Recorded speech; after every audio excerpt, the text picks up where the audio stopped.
Seja bem-vindo ao Neuropsicologia na Prática Clínica. Eu sou o Neandro Abreu. Nessa aula nós vamos falar sobre as interpretações quantitativas e qualitativas dos testes neuropsicológicos. Nós dividimos essa aula em 4 fases, em 4 etapas. Na primeira etapa nós vamos falar sobre a linha do tempo da interpretação quantitativa e qualitativa em neuropsicologia. Na segunda etapa, nós vamos falar sobre a interpretação quantitativa do exame neuropsicológico e a interpretação qualitativa do exame neuropsicológico na terceira etapa. Finalmente, nós vamos falar de como integrar esses 2 tipos de fontes de informação. Quando nós pensamos sobre neuropsicologia, é muito relevante que nós analisemos a linha do tempo da interpretação qualitativa e quantitativa em neuropsicologia. Muito frequentemente, nós observamos e vemos pessoas falando de neuropsicologia como se fosse somente a aplicação de testes ou somente fazer correções e relações entre, por exemplo, resultados em um teste direto e a correlação direta desse resultado, por exemplo, com uma lesão cerebral. Esse tipo de percepção, ainda que em parte tenha feito e componha parte da história da neuropsicologia, ela já pode ser considerada hoje como uma condição ultrapassada. A partir do momento em que nós tivemos uma série de avanços, tanto nos exames de imagem, quanto também em técnicas neuropsicológicas mais refinadas, esse tipo de condição passou a ser efetivamente criticada. Uma segunda interpretação que pode ocorrer é a interpretação qualitativa. Isso pode fazer com que o neuropsicólogo, em determinado momento, opte por fazer esse tipo de interpretação e que é extremamente relevante, mas esquecendo-se de relacioná-la com os resultados dos exames neuropsicológicos. Como veremos, a própria história da neuropsicologia inicia a partir de perspectivas muito mais qualitativas do que quantitativas. Nós podemos dizer que, neste momento, nós estamos tendo uma espécie de retorno, de volta a determinadas características da perspectiva em neuropsicologia qualitativa, mas que hoje podem ser integradas de uma melhor forma, como veremos ao longo dessa aula. É muito importante lembrar que o próprio início da neuropsicologia se deu dentro de um contexto muito interessante. O primeiro uso do termo foi feito em 1913, há mais de 100 anos atrás. Isso foi descrito, então, pelo William Osler, o Sir William Osler, que citou o termo. Mas, em 1934, nós temos a primeira formalização do termo sendo utilizado e, num congresso, num evento nesse ano, Lashley descreve numa conferência o papel da função ou das funções neuropsicológicas, como elas se tornam efetivamente relevantes, e, ao mesmo tempo, nesse grande evento, abre espaço para que o termo pudesse ser mais amplamente utilizado por profissionais e pesquisadores na área da saúde mental.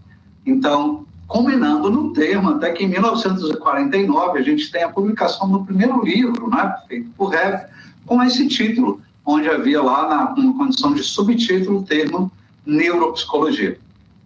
Muito frequentemente, nós entendemos que esta condição, ou este campo de conhecimento, que certamente é um campo interdisciplinar, isso é um ponto muito importante, as pessoas às vezes consideram que a neuropsicologia seria exclusiva do psicólogo, ou exclusiva de um outro profissional. A neuropsicologia é um campo de conhecimento pertencente a vários profissionais diferentes. Nós temos um artigo publicado que eu vou disponibilizar para vocês, talvez muitos de vocês conheçam, é um artigo onde nós discutimos as bases da neuropsicologia interdisciplinar, publicado na revista da Sociedade Latino-Americana de Neuropsicologia, encabeçado esse artigo pelo professor Vitor Raasa. É muito importante entendermos, então, que essa história que a gente tem da neuropsicologia, ela contribui hoje para o tipo de neuropsicologia que a gente faz aqui na atualidade. Então, vamos rever um pouco dessa condição. Nesse importante artigo publicado em 2012 pelo Marco Catani e colaboradores, eles discutiram as bases do conhecimento neuropsicológico a partir de uma perspectiva interdisciplinar e de uma perspectiva que congregasse informações quantitativas e informações qualitativas no exame. Então, nessa imagem, nós temos, por exemplo, aí os pais, né, os patriarcas, nós podemos dizer, da neuropsicologia moderna, tais como Augustin, como Paul Broca, Carl Wernicke, né, e que foram os primeiros a estabelecer uma relação ou uma correlação anátomo-clínica. Então, o famoso paciente TAN, publicado lá pelo Paul Broca, de um paciente que havia, em função de um acidente vascular, identificado após, né, a morte anatomicamente desse paciente, cujo cérebro encontra-se hoje preservado ainda lá na Universidade em Paris, nós temos, então, a identificação de que as funções linguísticas e as emissões produzidas pela linguagem teriam uma alta relação, então, com essas áreas do cérebro, né, que foram identificadas mais tarde e nomeadas, como nós conhecemos hoje, como área de Broca. Né? Então, veja, nós vamos ter aqui as primeiras indicações de que haveria uma correlação entre essas funções, deixando as explicações místicas, espirituais, né, ou as explicações ainda baseadas em funções mentais subjetivas, né, que não fossem mensuráveis, de lado, e passando a se fazer uma relação explícita, científica, com esta condição. É muito importante a gente lembrar que essas contribuições, que foram as contribuições dos primeiros, podemos dizer, neuropsicólogos, né, trouxeram contribuições progressivas, não só anátomo-clínica, mas entre relações cognitivas, por exemplo, como no famoso estudo de 1865, onde Broca retoma a condição entre a produção da fala e a dominância manual. Esse tipo de condição, por exemplo, trazida na literatura e mostrada hoje ainda, né? A gente continua estudando isso, porque mais e mais tem se conhecido sobre as relações cognitivas, não só sobre as funções e correlações com o cérebro, mas como essas relações se mostram e como elas se explicam a partir de perspectivas cognitivas. Nós veremos alguns exemplos disso ao final, na parte final da nossa aula de hoje. Mas um ponto importante é que em casos de lesões cerebrais, como dessas imagens que nós vemos aqui, onde nós temos imagens de tomografia de pacientes que sofreram acidente vascular cerebral hemorrágico isquêmico, e onde nós temos comprometimento, por exemplo, de áreas associadas à linguagem, permitiram observar que as funções neuropsicológicas elas deveriam ser observadas tanto em quantidade, mas quanto em manifestação, isso é, naquilo que seria o fenômeno propriamente estudado e que nós poderíamos dizer que se caracterizam como as condições qualitativas do exame neuropsicológico. Os casos que foram chamados de casos associacionistas, eles permitiram esse tipo de condição. Nós temos dois exemplos muito importantes disso. O primeiro, um caso por cegueira na região occipital, publicado pelo Panis, ainda no final do século XIX, em 1885, que mostrava um paciente com lesão, né, da região occipital e por uma cegueira. Né?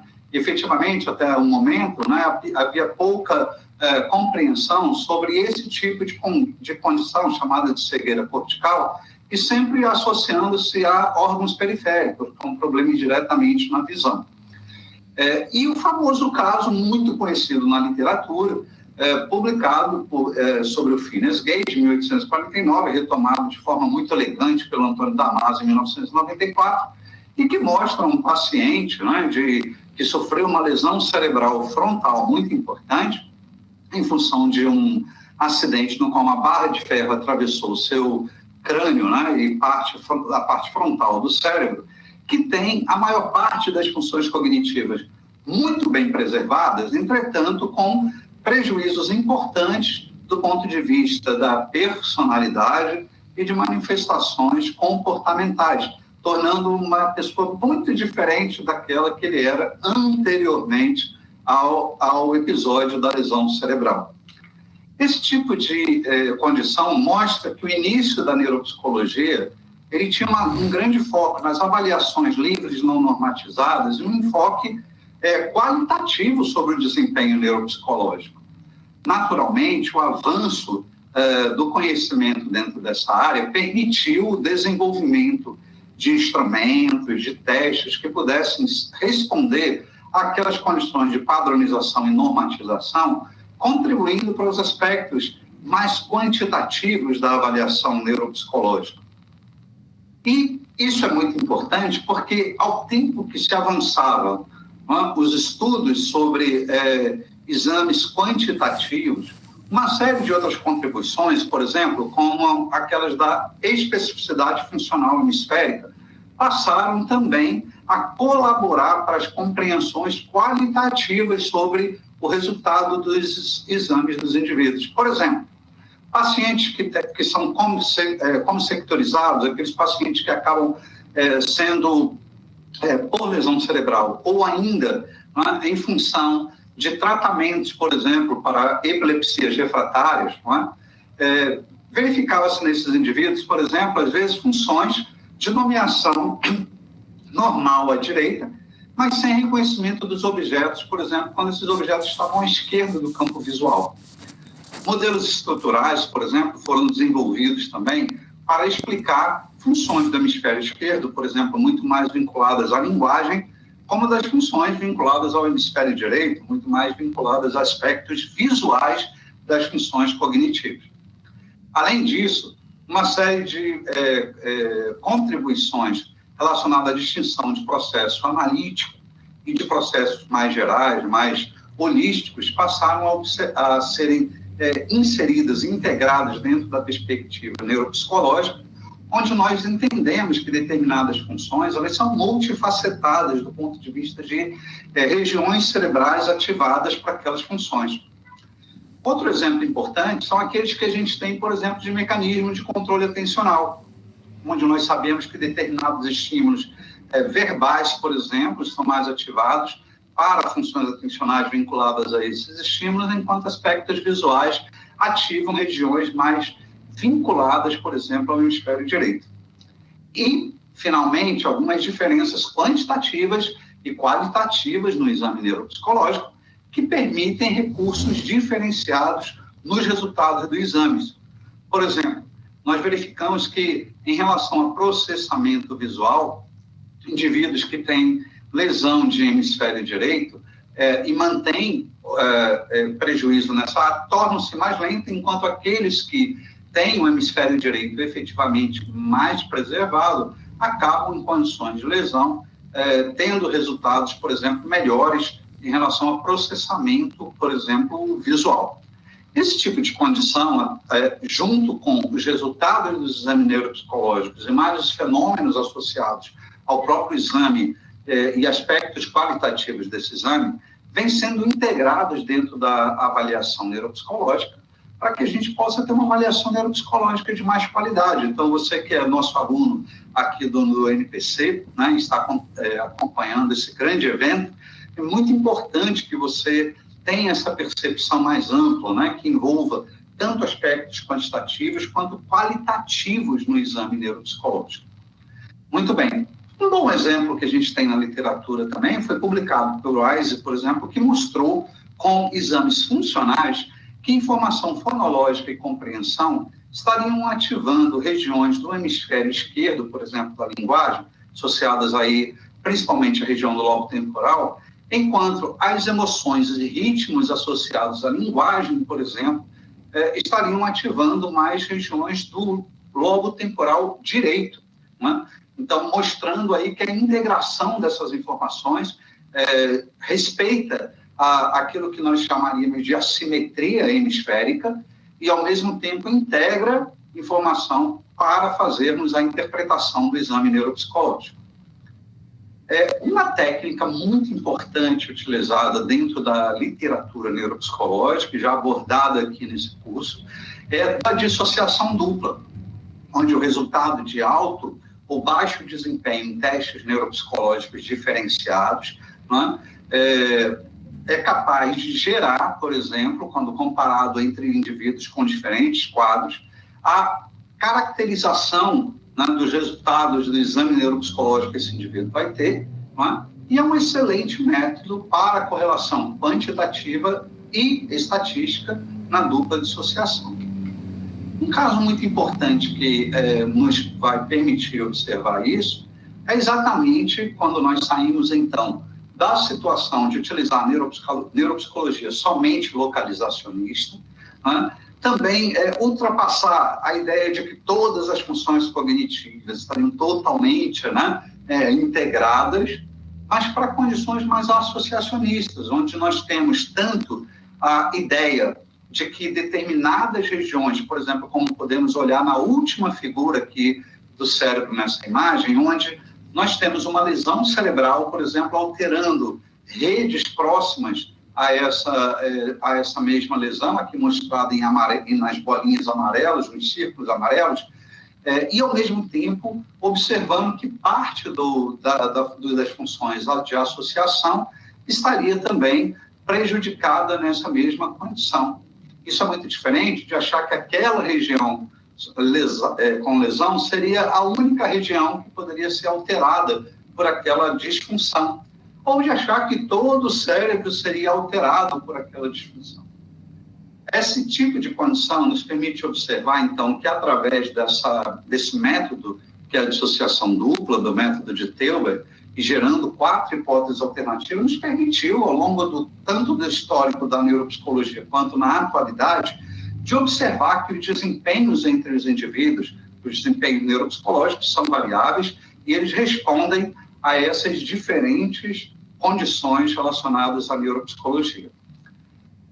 Esse tipo de condição nos permite, por exemplo, como observamos aqui nesse slide, né, a verificar que o indivíduo que tivesse, por exemplo, uma lesão em região supranuclear, ele poderia ter prejuízo, por exemplo, de orientação voluntária atencional endógena, mas quando nós pensássemos em aspectos de orientação exógena, ou seja, de uma orientação atencional, né, que viesse a partir de aspectos automáticos disparados pelo ambiente, ele teria manutenção.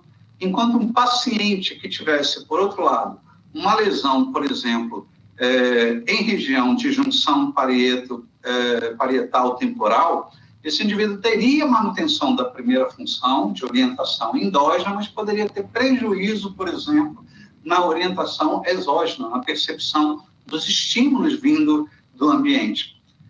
Então, quando nós fazemos neuropsicologia, veja, esse tipo de condição, ela utiliza os resultados dos testes quantitativos, mas utiliza como técnica primária a comparação qualitativa entre os indivíduos. Então, esse tipo de habilidade que nós devemos ter para fazer a interpretação neuropsicológica nos permite fazer uma avaliação de maior qualidade.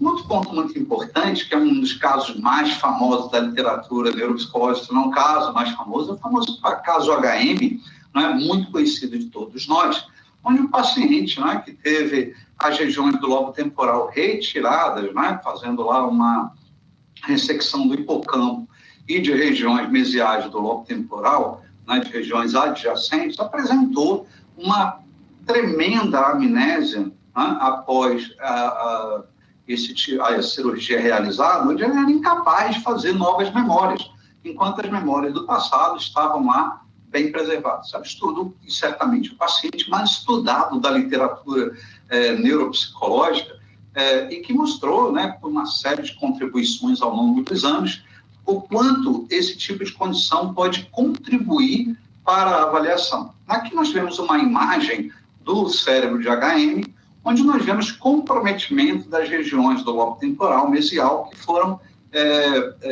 retiradas, né, em função do controle, da tentativa de controle das epilepsias apresentadas por HM.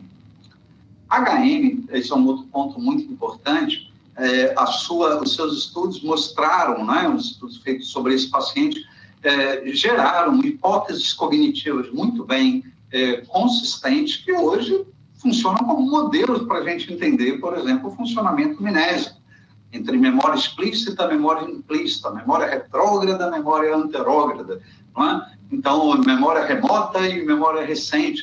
Uma série de contribuições surgiram exatamente desse paciente, porque permitia, ao observar-se o seu funcionamento, a detecção, tanto a partir de testes quantitativos quanto do exame qualitativo do paciente, que haveria efetivamente diferenças entre esses desempenhos relacionados às regiões cerebrais que estavam prejudicadas no seu funcionamento.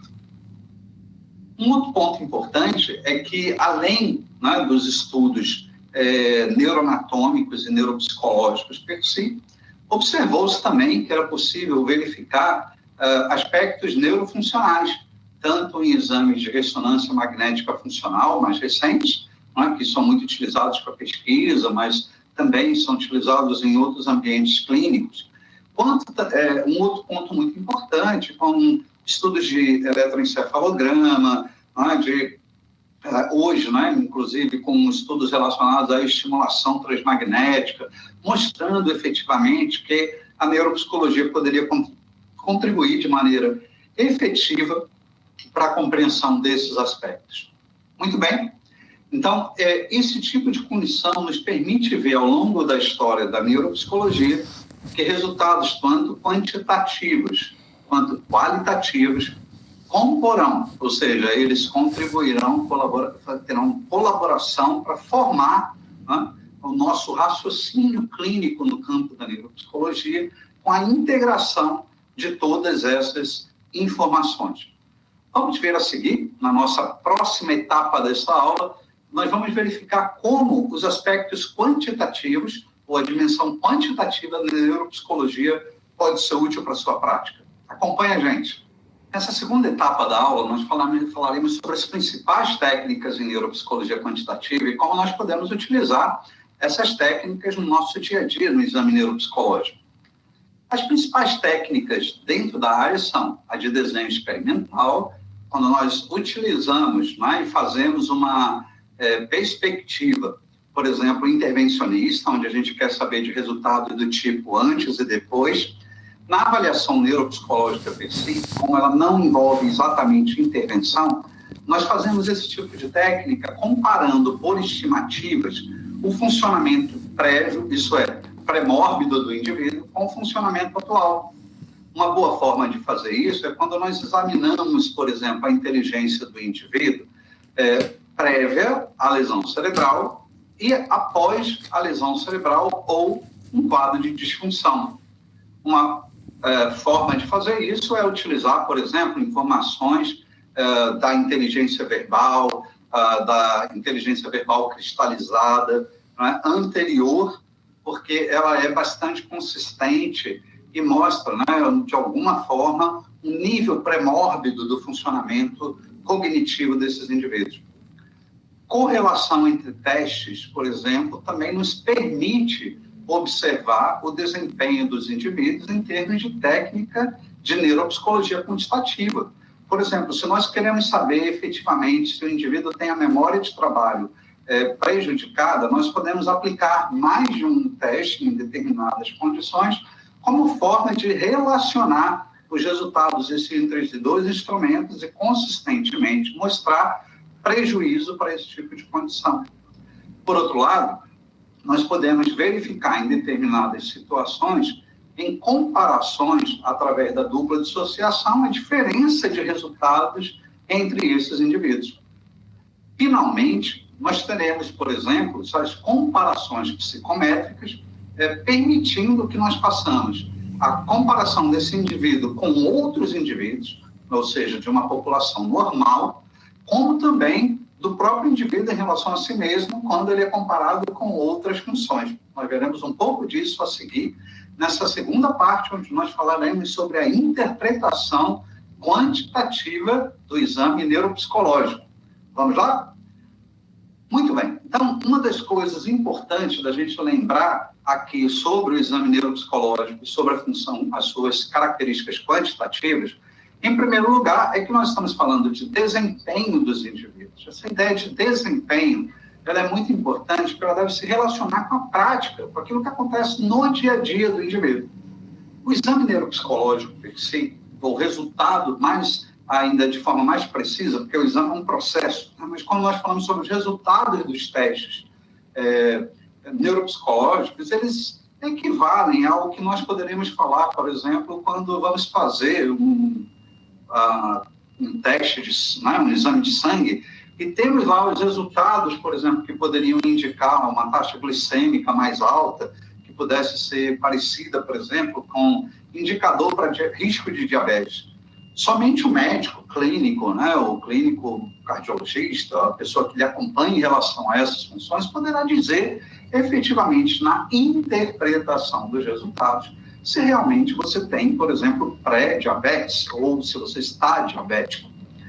Esse tipo de condição é muito importante porque ela é um referencial normativo, ou seja, os resultados dos testes dos indivíduos, eles se relacionam diretamente com condições de norma, onde nós temos os desvios, inclusive, aceitos para aquela condição e que nos permite fazer comparações diretas sobre um bom desempenho ou um mau desempenho do indivíduo naquele instrumento.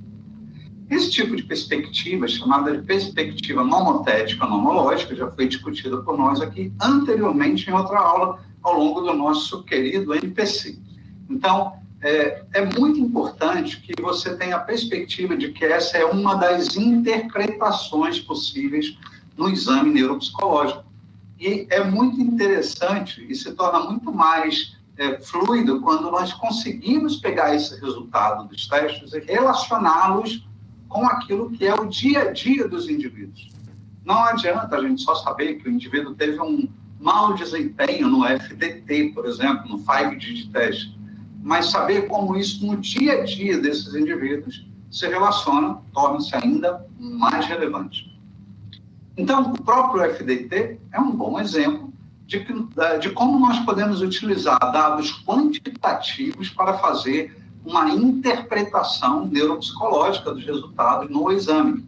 Então, esse teste que foi padronizado aqui no Brasil pelo Leandro Malloy Diniz e pelo Jonas Jardim, ele traz resultados muito importantes, por exemplo, na área de flexibilidade cognitiva, de controle inibitório, de processos atencionais, e eles são distribuídos, os resultados desse instrumento foram distribuídos na normatização, gerando aquilo que nós chamamos aí de resultados comparáveis para a curva normal. Ora, no caso da neuropsicologia, assim como em qualquer outra ciência que utiliza dados estatísticos e dados de amostras, e no caso dos testes neuropsicológicos, isso está como parte das características psicométricas efetivas do instrumento, nós vamos ter uma distribuição dos resultados desses indivíduos, no caso da norma, ao longo de uma curva, que é a famosa curva de Gauss, a curva normativa,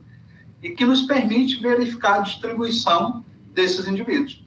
Então, nós temos a famosa da regra 68, 95 e 99,7, que distribui esses indivíduos em termos de média, de média superior e inferior, ou de desempenho inferior para a esquerda ou superior à direita. Então, se nós temos um indivíduo que está dentro de um percentil, por exemplo, 50, ele estaria exatamente no meio dessa distribuição, mostrando que seu resultado equivale ao desempenho esperado por 68% da população.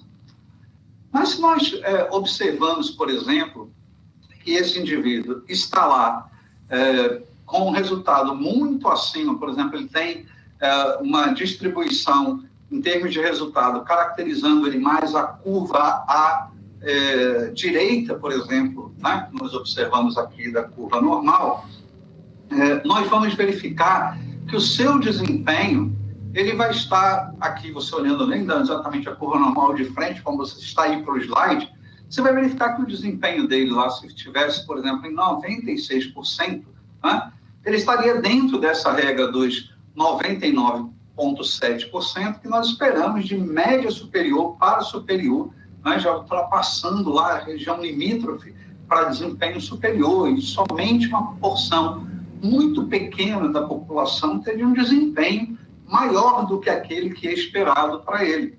Então, veja, esse é um ponto importante, ou seja, esperado para o teste. Esse é um ponto importante porque nós vamos verificar que muito frequentemente, as pessoas às vezes fazem, né, acabam fazendo esse tipo de interpretação equivocada. É relevante nós utilizarmos na interpretação percentílica a percepção de quanto falta para completar os 100%. Né? Então, por exemplo, se o indivíduo tem um percentil 90 em determinado instrumento, né, não é que ele está num percentil onde 90% das pessoas têm um resultado abaixo dele. Não.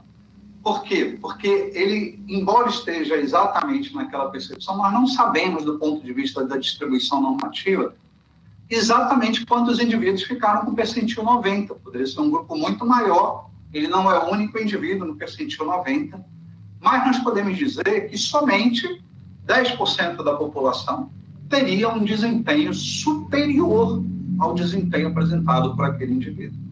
Então, as propriedades psicométricas do instrumento nos permitem fazer a interpretação percentílica baseada nessa condição.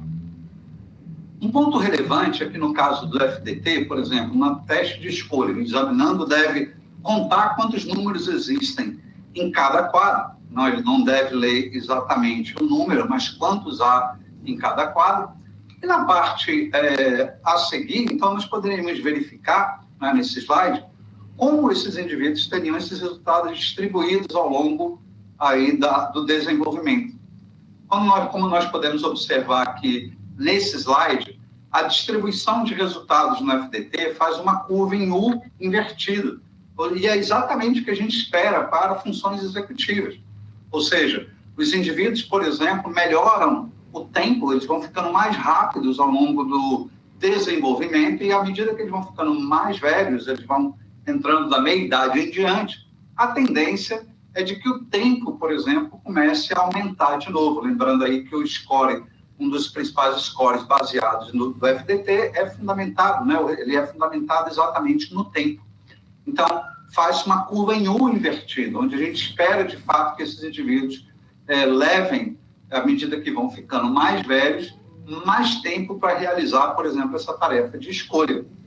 Isso é um ponto muito importante, porque faz a gente, do ponto de vista de raciocínio clínico, também observar que a chegada de pacientes, sejam mais idosos ou muito jovens, podem ter aspectos de desempenho diferentes relacionados ao desempenho neuropsicológico no FDT, e traz para a gente, além do resultado per si diretamente, uma percepção neuropsicológica diferenciada, mais ampla, como nós falamos na primeira etapa dessa aula. Um ponto relevante relacionado ao caso do FDT, aqui a gente tem tanto as condições relacionadas ao tempo de execução, quanto ao número de erros apresentados pelos indivíduos, e que mostram esses aspectos da curva, né? Então, à medida que a gente vai se desenvolvendo, vai diminuindo os erros, e à medida que a gente vai ficando mais velho, os erros aumentam de novo, né? Então, eles mostram para a gente que essa perspectiva psicométrica ela pode ser integrada ao pensamento clínico, né? E isso nos ajuda a fazer uma boa interpretação. Então, veja, no caso de normas do FDT, a gente vai utilizar o desempenho quantitativo do indivíduo, né? Vamos pegar aquele resultado e comparar efetivamente com todo o resultado normativo.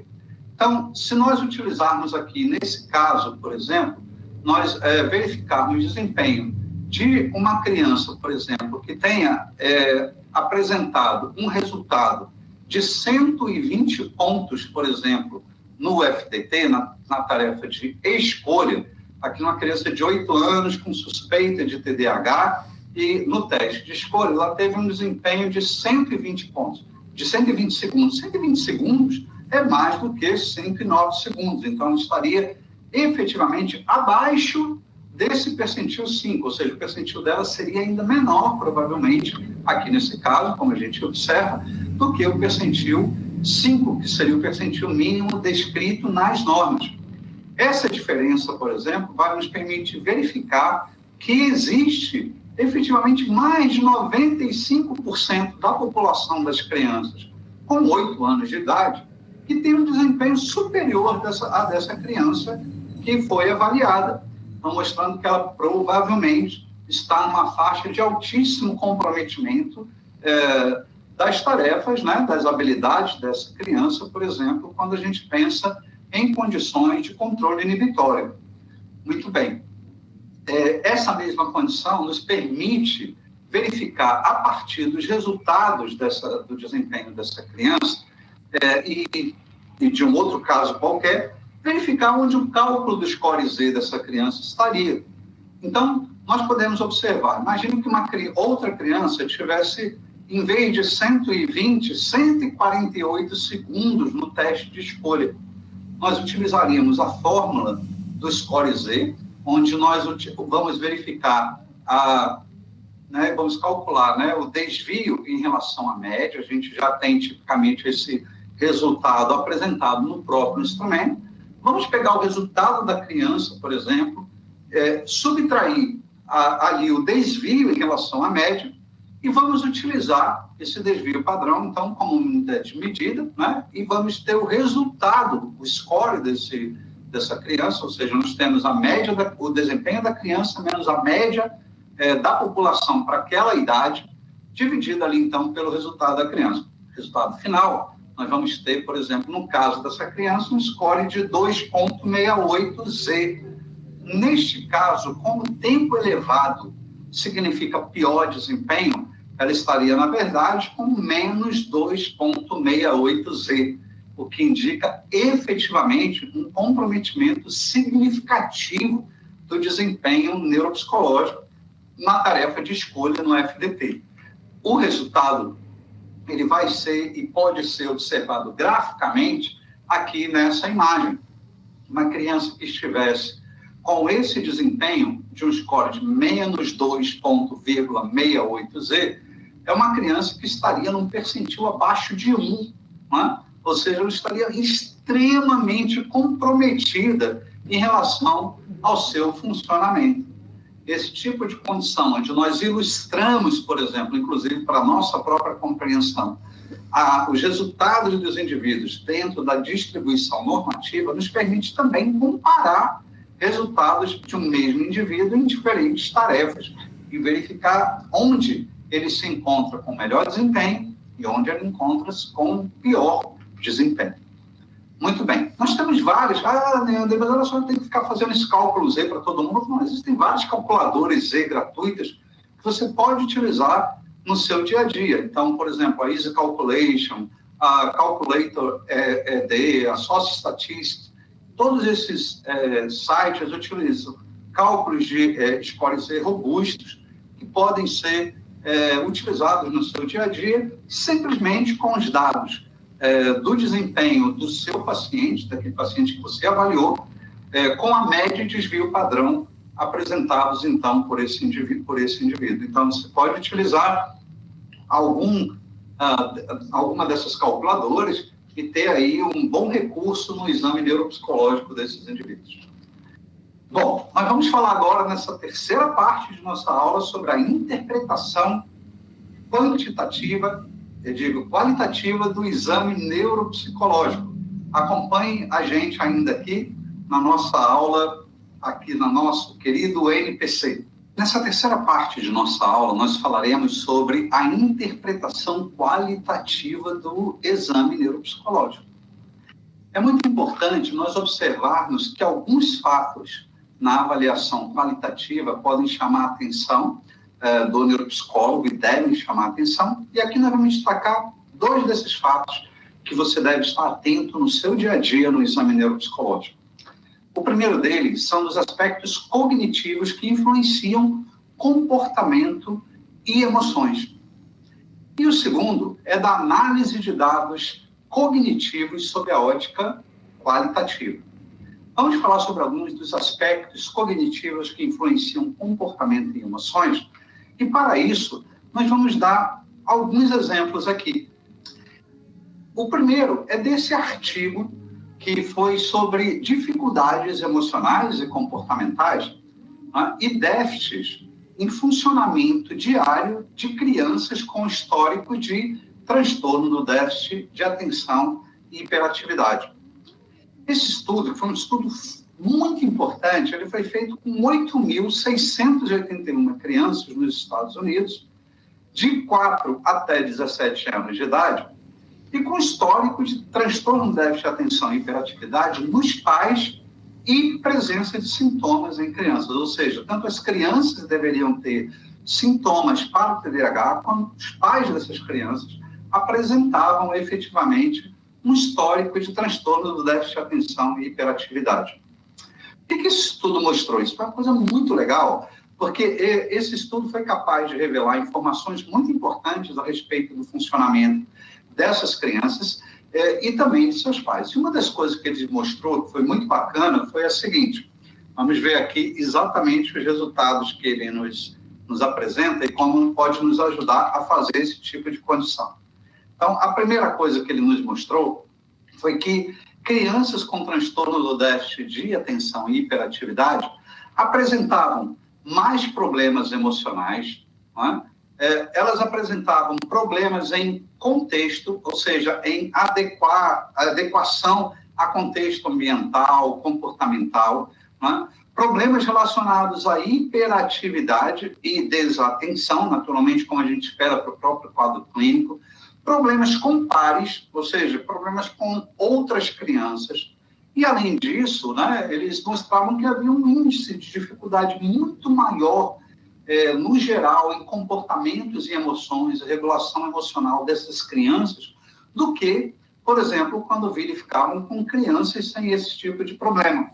Então, tinham 6 vezes mais chances de apresentarem problemas emocionais e de problemas de conduta do que, por exemplo, os seus pares sem TDAH. E essas crianças apresentavam 9 vezes, vejam bem, mais chances de terem problemas em casa e também com amigos e mesmo em atividades de lazer. Ora, nós não estamos falando de um teste, de resultado de teste neuropsicológico em si, mas mostrando que os exames neuropsicológicos desses indivíduos se caracterizavam também por manifestações, mostravam relações com as manifestações comportamentais e cognitivas. Ora, transtornos do impulso, por exemplo, muito frequentes, né? Então, assim, a impulsividade frequente, por exemplo, nas crianças com TDAH, tendem a gerar efetivamente muito mais problemas relacionados aos pares, aos contextos, aos ambientes comportamentais onde essas crianças estavam.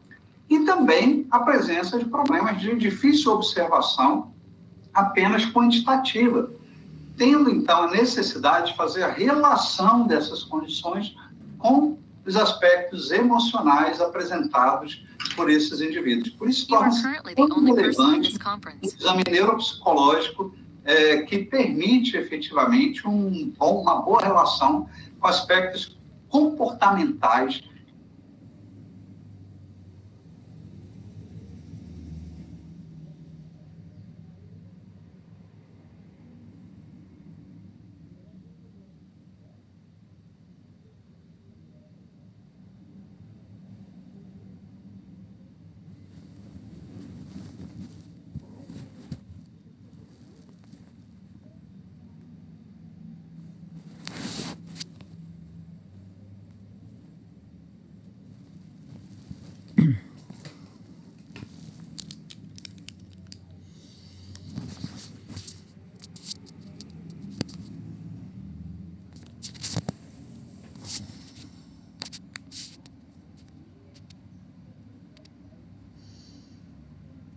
Então, assim, a impulsividade frequente, por exemplo, nas crianças com TDAH, tendem a gerar efetivamente muito mais problemas relacionados aos pares, aos contextos, aos ambientes comportamentais onde essas crianças estavam. E também a presença de problemas de difícil observação apenas quantitativa, tendo, então, a necessidade de fazer a relação dessas condições com os aspectos emocionais apresentados por esses indivíduos. Por isso, torna-se muito relevante um exame neuropsicológico que permite, efetivamente, uma boa relação com aspectos comportamentais.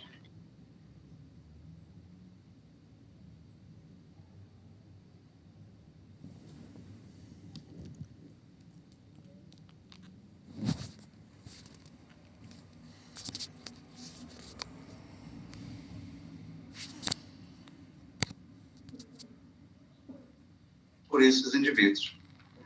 Um outro ponto muito de pegar o resultado de um teste e dizer, essa criança tem um problema de fluência verbal e pronto, não tem problema de fluência verbal e pronto.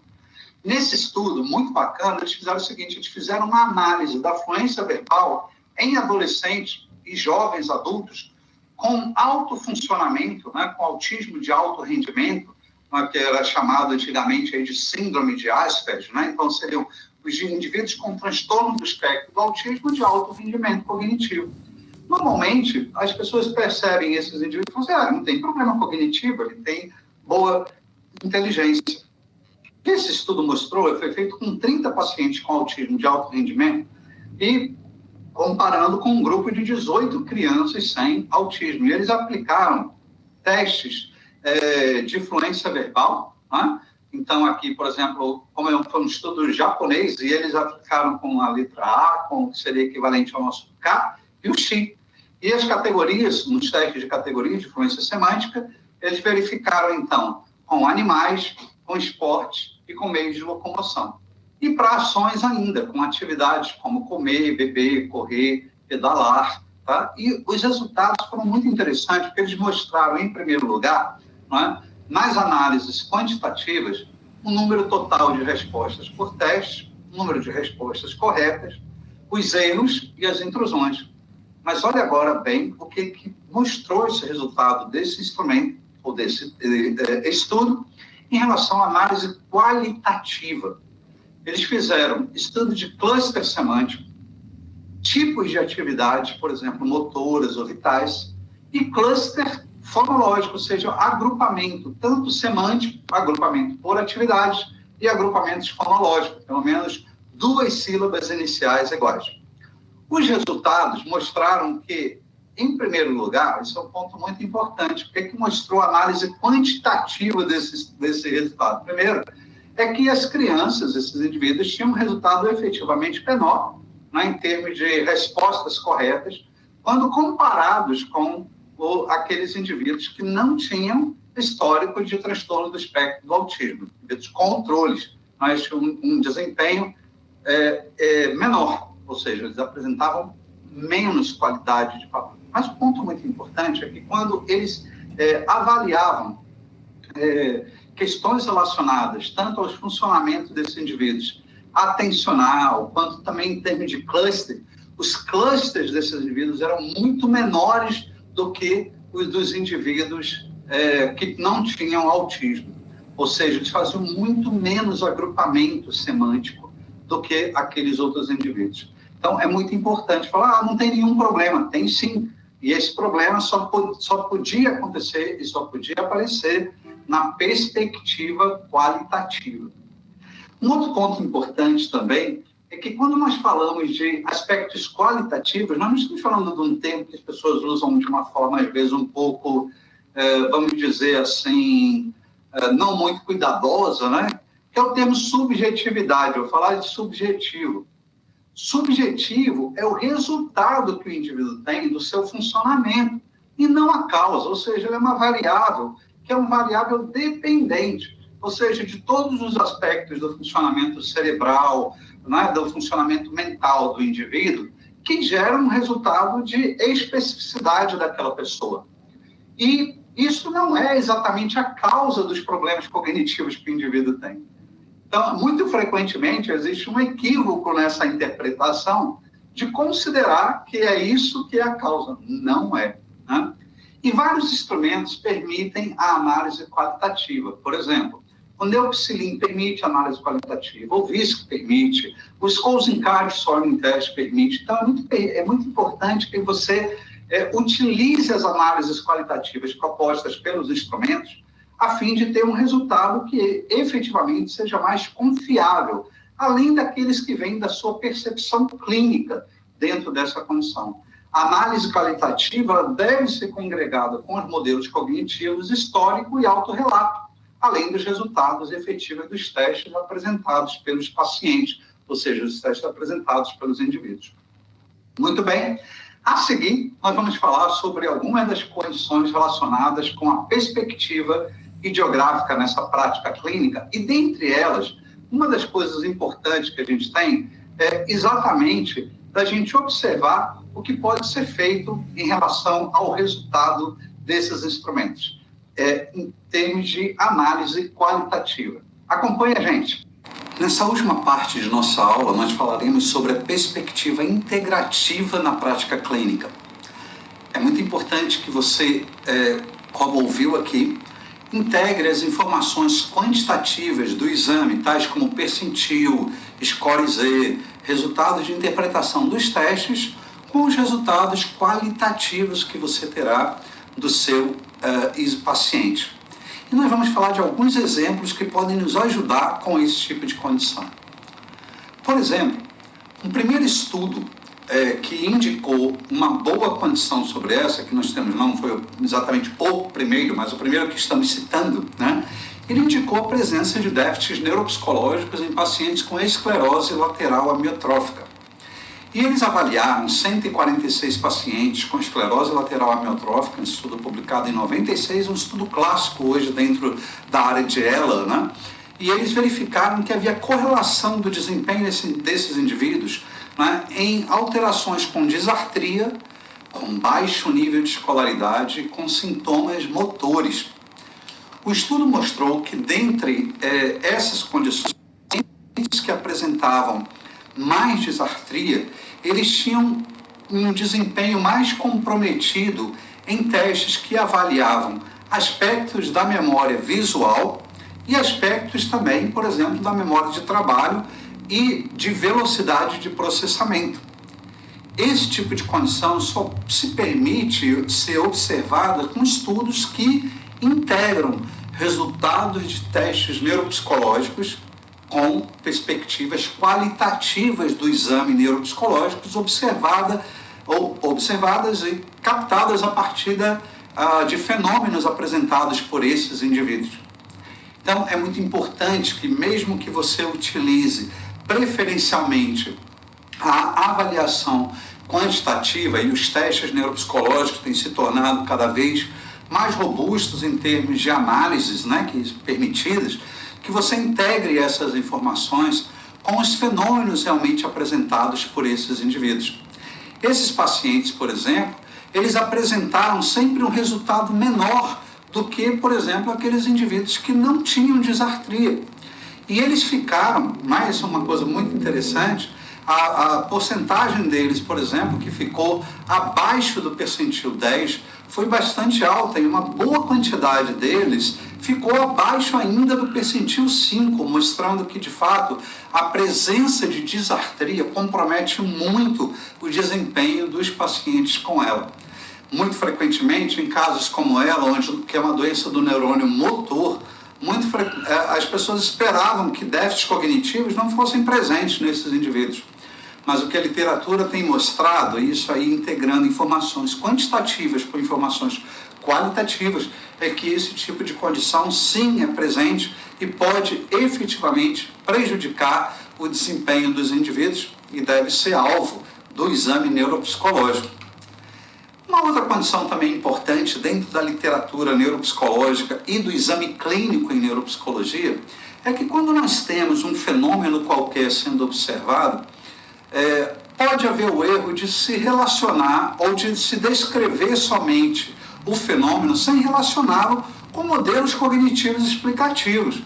É muito importante que você tenha a compreensão de que, além do fenômeno neuropsicológico apresentado pelo indivíduo, a análise qualitativa permite localizar e explicar o déficit apresentado pelo indivíduo com o modelo cognitivo subjacente, fazendo uma relação precisa entre o tipo de disfunção apresentada por esse indivíduo e aquilo que é a explicação cognitiva que dá base para o seu problema. Por exemplo, um fenômeno conhecido como closing, onde o indivíduo tem, principalmente em quadros demenciais, é muito comum, o indivíduo tem uma aproximação de tendência, né, quando se faz uma cópia da figura-alvo que é apresentada ao indivíduo, já foi, no passado, hipotetizada como uma condição de apraxia construtiva. Esses indivíduos, o que explicaria o fenômeno do closing seria uma apraxia construtiva. Gross e colaboradores verificaram que provavelmente o que explicaria de fato o close-in em pacientes, principalmente com demência, seria o déficit executivo, levando a prejuízo que causa a atração, olha que coisa interessante, a atração da atenção e da ação exercida para o estímulo visual relevante. Então o indivíduo se aproxima por atração atencional daquele tipo de condição. E os resultados de estudos clínicos e de observação de indivíduos mostraram efetivamente que esse tipo de condição se explica. Nesse estudo publicado, por exemplo, por um grupo italiano, fazendo a relação entre o close-in e negligência espacial, que tem uma condição atencional, mostrou, por um estudo de caso, aqui nós observamos algumas das figuras apresentadas pelo indivíduo, que efetivamente a hipótese relacionada ao close-in apresentada por Gross era a hipótese que sustentava esse tipo de condição, porque nós não observamos, como vocês podem ver no desenho, nenhuma característica prática propriamente apresentada pelo indivíduo, mas efetivamente prejuízos relacionados à atração atencional do indivíduo. Veja que a própria estrutura, né, da cópia de Rey, por exemplo, da figura de Rey, está preservada, então não haveria propriamente uma característica estrutural em si, mas uma aproximação atencional feita, por exemplo, em testes que endereçavam a medida de close-in. A conclusão, por exemplo, mostrou que o déficit executivo levava a esse prejuízo nesses indivíduos. Finalmente, um terceiro estudo que eu queria apresentar, que mostra para mim, é um estudo já tem um pouco de tempo, ele foi publicado aqui no Brasil no ano de 2001, que é um excelente exemplo de uma paciente AB, a paciente, o título, né, dessa paciente aí, com 38 anos, que sofreu um TCE com nível superior. E nesse estudo, publicado aqui no Brasil pelo grupo da Maria Alice Parente, né, eles publicaram esse estudo de distúrbio de percepção temporal e sua influência na memória, um estudo de caso de paciente com lesão frontal. Olha que coisa interessante, eles verificaram que essa paciente, depois de ter um TCE, ela queixava de um problema de memória prospectiva, ela não conseguia lembrar, por exemplo, de condições de preparação para tarefas futuras, né?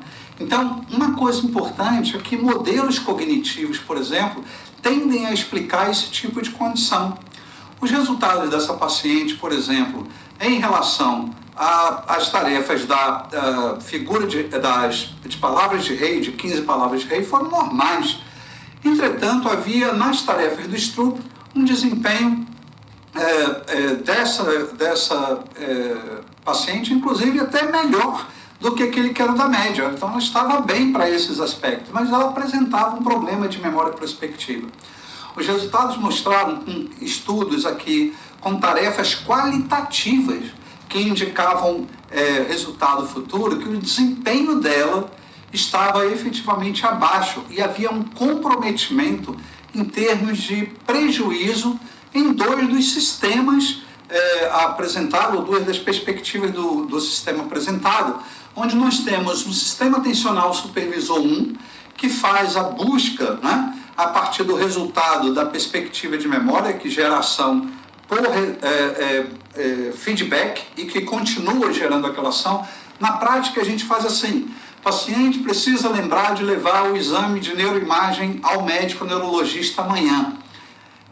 À medida que o dia vai passando, por exemplo, ele vai lembrando disso ao longo do tempo, e à medida que ele toma alguma ação para esse tipo de condição, ele consegue efetivamente lembrar da tarefa a seguir, o resultado previsto para isso.